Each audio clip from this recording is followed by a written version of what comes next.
Hi. Hi. Hit 3 cinema చూసారండి? చూసాను. So ఎలా ఉంది? యావరేజ్ ఉందండి. Okay.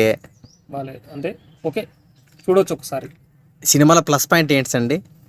Plus point only Nani acting అంతే, ఇంకా అంతకన్నా మించి ఏం లేదు. వాళ్ళ డాడ్ యాక్టింగ్ బాగుంటుంది అంతే. సో హిట్ సిరీస్లో మీకు ఏది బెటర్గా అనిపించింది? విశ్వక్సేని బాగుంటుంది.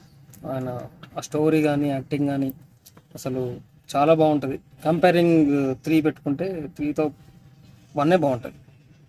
కానీ కలెక్షన్లో అయితే ఫస్ట్ డే 40+ వచ్చింది కదండి, 40+ క్రోర్స్ వచ్చింది. ఎక్కువ ఉండే కదా, ఎక్స్పెక్టేషన్స్ ఎక్కువ ఉండే కాబట్టి ఫస్ట్ డే 1 వీక్ వస్తాయి కలెక్షన్స్. కానీ తర్వాత సినిమా చూసిన తర్వాత దాన్ని అట్లా ముందుకు తీసుకెళ్ళడం అంటే చెప్పచ్చు కష్టమే. ఎందుకంటే స్టోరీ ఎక్కడెక్కడికో వెళ్ళిపోతుంది. రోజు ఒకసారి ఇక్కడ ఉంటుంది, ఒకసారి అక్కడ ఉంటుంది, ఏదో చేస్తూ ఉంటాడు.